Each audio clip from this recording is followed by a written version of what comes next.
Un amour de pommes de terre, c'est un restaurant d'hypercentre de Nantes. On a une tendance plus charcuterie fromage. On fait à peu près 65 000 couverts à l'année. On est ouvert 7 jours sur 7, midi et soir.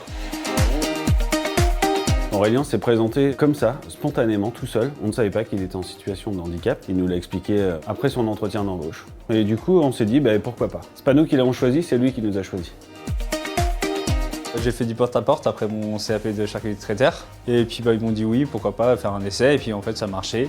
Puis voilà, ça fait 11 ans que je suis dans la boîte. Je fais toutes les tâches que le cuisinier n'a pas le temps de faire, genre laver les poubelles, laver les salades, faire les cartons.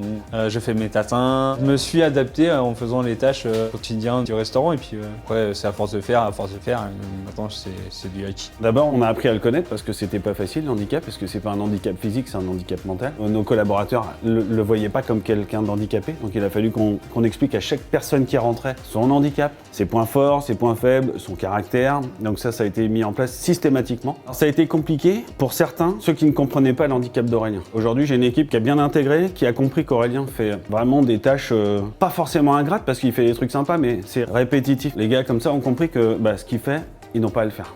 Après, on a aménagé ses horaires parce qu'il se fatiguait énormément. On lui a organisé sa journée pour que ça soit tout le temps la même chose, les bases. Après, quand il a bien compris chaque poste, on le fait évoluer sur autre chose, sur différentes tâches. Il ouvre le restaurant quand même tous les jours, tout seul, il a sa clé, son badge, donc on a quand même confiance en lui, il sort sa terrasse, il fait des choses qu'il savait pas faire et qu'il aurait peut-être jamais su faire. Il fait un job important dans l'entreprise, donc les gars n'ont pas ça à faire. Et ça amène du confort à nos cuisiniers, même à nos serveurs, ça amène du confort à l'équipe. Un employeur qui souhaiterait recruter une personne et intégrer une personne en situation de handicap, j'aurais 2 conseils essentiels à lui donner, à savoir s'adresser ou à la mission handicap du GNI ou bien directement auprès des services d'insertion.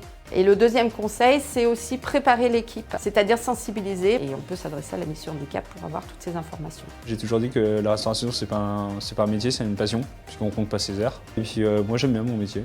Le conseil, c'est de donner, c'est de foncer. Même dans tous les métiers, franchement, mais il faut foncer.